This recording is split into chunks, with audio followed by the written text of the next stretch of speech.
छत्तीसगढ़ के पूर्व मंत्री हैं गणेश राम, वो झारखंड पहुंचे हैं और कल झारखंड का दिन बेहद अहम रहने वाला है। और गाहे बगाहे झारखंड की राजनीति में ये आवाज उठती रही है कि जो कन्वर्ट हो गए हैं आदिवासी, वो आदिवासी की लिस्ट से हट जाएं, यानी वो तमाम सुविधाएं उन्हें नहीं मिले। अब उलगुलान डिलिस्टिंग महारैली होने वाली है कल मोरहाबादी में। इसे लेकर आज बैठक की गई है और इस बैठक में गणेश राम ने बड़ा ऐलान किया। उन्होंने कहा कि झारखंड में सरना धर्म कोड की जरूरत ही नहीं है। उन्होंने ये भी कहा कि डिलिस्टिंग की जाए, जो भी आदिवासी हैं वो कन्वर्ट हो गए हैं तो उन्हें आदिवासियों की वो तमाम सुविधाएं, फैसिलिटी नहीं मिलनी चाहिए। क्या आने वाले दिनों में ये एक बड़ा राजनीतिक विवाद खड़ा करेगा? झारखंड में इसका क्या असर पड़ेगा, समझने की हम कोशिश करेंगे। हमारे सहयोगी शहनवाज हमारे साथ जुड़े हुए हैं। शहनवाज, ये अपने आप में बड़ी खबर है। जो आदिवासी बहुल राज्य है झारखंड, वहां पर अगर आप डिलिस्टिंग की बात करते हैं, इसे लेकर एक महारैली का आयोजन होता है, उलगुलान उसका नाम रखा जाता है, तो कहीं ना कहीं इसका असर झारखंड की राजनीति में आने वाले दिनों में बहुत ज्यादा पड़ेगा, वो भी तब जब चुनाव होने हैं राज्य के भी और लोकसभा के भी। बिल्कुल, इस बात में कोई शक नहीं है कि झारखंड में कन्वर्जन यानी धर्म परिवर्तन एक बहुत ही चर्चा का विषय रहा है और कहीं न कहीं इस पर राजनीति भी होती रही है। अब खास करके जो जनजातीय सुरक्षा मंच है, उसके तत्वाधान में उसके बैनर तले उलगुलान डिलिस्टिंग महारैली का जो आयोजन किया जा रहा है, उसकी टाइमिंग को लेकर सबसे बड़ा अहम और सवाल है कि 25 दिसंबर को क्रिश्चियन कम्युनिटी के विश्वव्यापी जो है वो क्रिसमस का त्यौहार है और उससे ठीक एक दिन पहले जो है आप डिलिस्टिंग महारैली करते हैं और वो भी वहाँ करते हैं जो झारखंड की राजधानी रांची के मोरहाबादी मैदान में। यानी एक संदेश देने की कोशिश है उस समाज को, उस कम्युनिटी को, कि कहीं न कहीं जो लोग कन्वर्ट होकर के क्रिश्चियन बन गए हैं या मुस्लिम बन गए हैं, उनको कहीं न कहीं ये मैसेज देने की कोशिश है कि उनका जो आरक्षण है वो बंद किया जाना चाहिए, उनको जो सुविधाएं मिल रही हैं उनको बंद की जानी चाहिए, उनको सरकार के द्वारा जो भी वेलफेयर स्कीम का लाभ मिल रहा है उसको बंद किया जाना चाहिए। इस बात की वकालत जनजातीय सुरक्षा मंच करता है और इसकी बात को लेकर के आज राजधानी रांची के मोरहाबादी मैदान में एक प्रेस कॉन्फ्रेंस का भी आयोजन किया गया, जिसमें छत्तीसगढ़ के पूर्व जो मंत्री हैं भगत राम, उन्होंने गणेश राम माफ करें, उन्होंने ये बताने की कोशिश की कि किस तरह से जो है ये जो मंच है 15-20 वर्षों से जो है वो लड़ाई लड़ रहा है और इस बात की कोशिश कर रहा है कि जनजातियों की अपनी जो परंपरा है, जो अपना जो कस्टम है, जो कस्टमरी लॉ है, उसको प्रोटेक्शन दिया जाए, उसको बचाया जाए, उसमें किसी तरह का कोई छेड़छाड़ ना हो। जो लोग बाहर चले गए हैं यानी दूसरे धर्म को एक्सेप्ट कर चुके हैं, उसमें खास तौर पर वो नाम लेते हैं क्रिश्चियन कम्युनिटी का और मुस्लिम कम्युनिटी का। लेकिन हम लोगों ने पूछा क्या इसके अलावा जो दूसरे धर्मों में चले गए हैं वो उसका डिलिस्टिंग होगा कि नहीं, खास करके सनातन धर्म को जो लोग एक्सेप्ट कर चुके हैं क्या उनकी डिलिस्टिंग होगी कि नहीं। इस सवाल का जवाब देने के लिए मध्य प्रदेश के पूर्व जज जो है प्रकाश राम उइके, वो सामने आते हैं और वो संविधान की रोशनी में, कानून की रोशनी में ये बताने की कोशिश करते हैं कि जो आदिवासी हैं वो सनातनी हैं, सनातन से उनका अलग कोई पहचान और शिनाख्त नहीं है। यही वजह है कि जनजातीय सुरक्षा मंच जो है सरना धर्म कोड का भी विरोध करता है और ये बताता है कि सरना धर्म कोड की जरूरत नहीं है क्योंकि उनकी पहचान जो है। लेकिन इससे लेकर तो काफी राजनीति हुई है शहनवाज झारखंड में, और आदिवासी जो यहाँ के हैं वो अलग कोड की, धर्म कोड की मांग कर रहे हैं, तो वो खुद को सनातन में रखें इस कोशिश में है ये मंच। लेकिन ये आगे चलकर किस तरह का विद्वेष समाज में फैला सकता है या फिर इसे लेकर किस तरह की अब राजनीति हो सकती है? इस बात में कोई शक नहीं है कि जैसे ही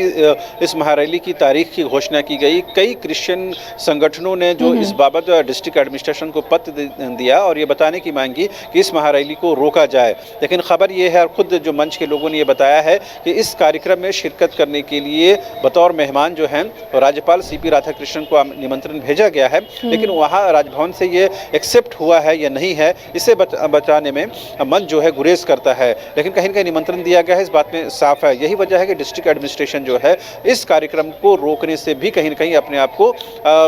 असमर्थ पाता है और कहीं न कहीं ये कार्यक्रम होगा। हम लोगों ने ये पूछा है कि आखिर इस तारीख का चयन क्यों किया गया है, तो खुद जो मंच के लोगों ने ये बताने की कोशिश की है कि हमारा जो कार्यक्रम है ये किसी धर्म, किसी संप्रदाय और ख़ास करके क्रिश्चियन कम्युनिटी के खिलाफ नहीं है, ये उलगुलान है और तमाम जनजाति समुदाय के जो लोग हैं उनको हक और अधिकार है कि वो अपनी रूढ़ी, परंपरा और अपनी संस्कृति की हिफाजत करें, उसकी रक्षा करें। लिहाजा जिस तरह से क्रिश्चियन कम्युनिटी को अधिकार है कि वो क्रिसमस मनाए और अपने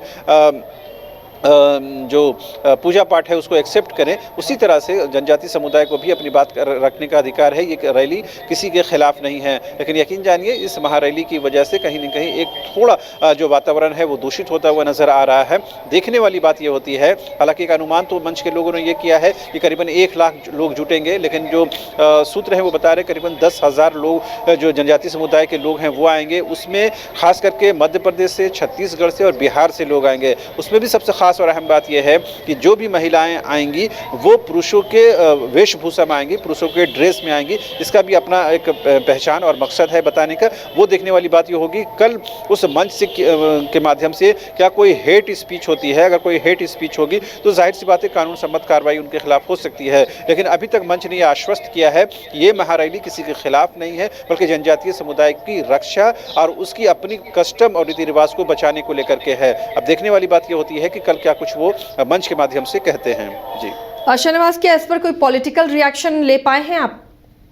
अभी तक तमाम जो राजनीतिक दल हैं उनका स्टैंड बिल्कुल साफ रहा है। अब मुझे याद है कि जब इससे पहले जेपी नड्डा जी का हरमू मैदान में कार्यक्रम था तो उन्होंने हेमंत सोरेन सरकार को इस बात को लेकर जमकर लताड़ लगाई थी कि उनके कार्यकाल में यानी वर्तमान हेमंत सोरेन की सरकार में कन्वर्जन जो है बहुत तेजी के साथ हुआ है। तो कहीं ना कहीं बीजेपी इसे लेकर के कन्वर्जन धर्मांतरण को लेकर के कहीं ना कहीं हेमंत सरकार को कटघरे में खड़ा करती रही है, जबकि जो सत्ताधारी पार्टियां जेएमएम हो, कांग्रेस हो, आरजेडी हो, इस बात को इनकार करती रही हैं। और अभी जब इस बात को हम लोग चर्चा कर रहे हैं, अब से थोड़ी देर पहले मुख्यमंत्री Hemant Soren arch bishop house जो राजधानी रांची के पुरुलिया रोड में है वहां गए थे और वहां के arch bishop Felix Toppo SJ से मुलाकात की, उनसे बातचीत की, उनको बधाई दी और भी जो लोग थे जो समाज के तमाम लोगों से मुलाकात की। तो कहीं ना कहीं सरकार की ओर से कहीं ना कहीं एक नरमी का रुख तो रहता है और इसी के आधार पर कहीं ना कहीं विपक्ष जो है, खासकर बीजेपी जो है, वो सत्ता पक्ष पर हमलावर रहती है। तो जाहिर सी बात है तमाम पार्टियों का जो रुख है सरना धर्म कोड के विषय पर हो या कन्वर्जन के विषय पर हो, वो कहीं ना कहीं स्पष्ट है। जी शाहनवाज, क्या इसका पॉलिटिकल एंगल ये भी देख सकते हैं कि सरना धर्म कोड पर बीजेपी को घेरती हुई सरकार नजर आ रही है, सत्ता पक्ष की पार्टियां नजर आ रही हैं, कई ऐसे संघ है, संगठन है जो सरना धर्म कोड के लिए आवाज बुलंद कर रहे हैं। वैसे में अगर ये जो मंच है ये आकर ये कहता है कि झारखंड में सरना धर्म कोड की जरूरत ही नहीं है क्योंकि तमाम आदिवासी सनातन है, कहीं ना कहीं ये उसके काट के रूप में भी देखा जा सकता है।